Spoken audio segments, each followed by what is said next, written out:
La verdadera traición de Cleopatra.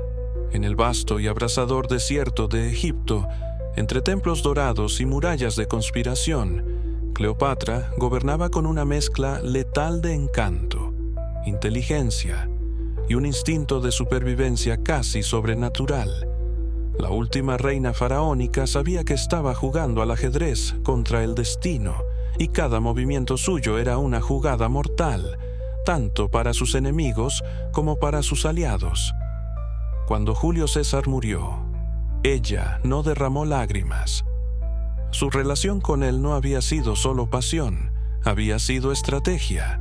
Con él muerto, y su hijo, Cesarión sin protección frente a los lobos romanos, Cleopatra comenzó a tejer su próxima telaraña.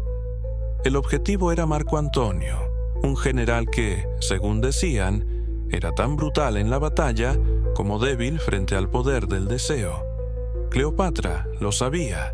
Sabía exactamente cómo atraparlo. La primera vez que Marco Antonio la vio, Cleopatra lo deslumbró con un espectáculo digno de los dioses. Navegó hacia él en una barcaza dorada, con velas púrpuras que parecían teñidas con sangre y el cielo incendiado por antorchas. Vestida como la diosa Isis, dejó claro desde el principio que no era una simple mortal. Marco Antonio quedó atrapado, no solo por su belleza, sino por su promesa. Juntos podían dominar el mundo. Durante años fueron la pareja más poderosa y peligrosa de su tiempo. Pero lo que para Marco Antonio era amor y devoción, para Cleopatra era una alianza estratégica. Cada mirada, cada caricia, cada palabra susurrada en la oscuridad tenía un propósito: proteger su trono, su legado y, sobre todo, a Egipto. Cuando Octavio, el joven y frío heredero de César, se alzó como enemigo, Cleopatra entendió que el tiempo de las palabras había terminado. Roma estaba dividida, y ella apostó todo a Marco Antonio. Pero en la batalla de Actium, las mareas se volvieron en su contra. Mientras las flechas rompían el aire y las naves se incendiaban, Cleopatra observó desde la distancia, calculando. Sabía que el amor no tenía lugar en el tablero de la política. En un momento crítico, ordenó a su flota que se retirara. Marco Antonio, viéndose abandonado en medio de la batalla, quedó paralizado. Fue el golpe que selló su derrota y la primera traición de Cleopatra. Pero no sería la última. De vuelta en Alejandría, Marco Antonio estaba roto. Intentó reorganizar sus tropas, pero Cleopatra ya había decidido su próximo movimiento. Envió emisarios en secreto a Octavio, ofreciendo su rendición y el control de Egipto, a cambio de que le permitieran vivir y preservar la vida de sus hijos. Era una apuesta arriesgada, pero Cleopatra nunca jugaba para perder. Cuando Octavio llegó a las puertas de Alejandría, Marco Antonio todavía creía que Cleopatra estaba de su lado. Pero entonces llegó un mensaje. Ella había muerto, quitándose la vida para no ser capturada. La noticia destrozó a Marco Antonio.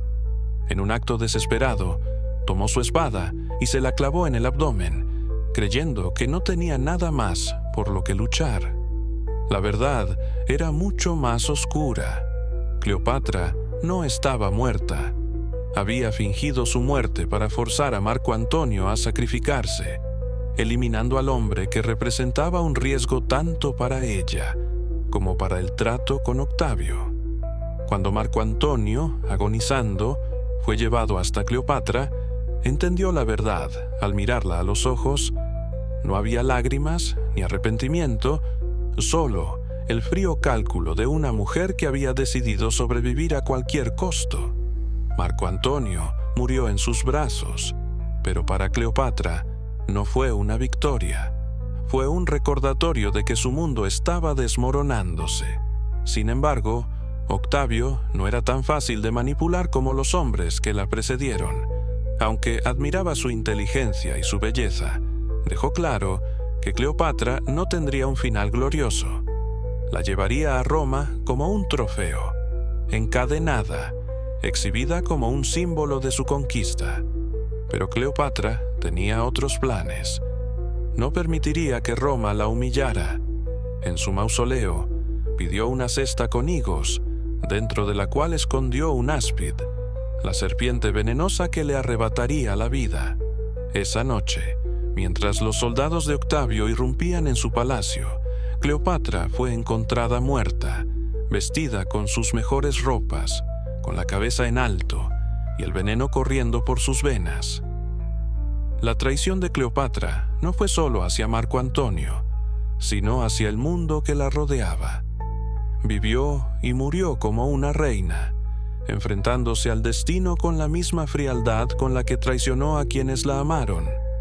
Su historia no es solo de amor y poder, sino de la voluntad indomable de una mujer que no permitía que nadie, ni siquiera el amor, se interpusiera en su camino.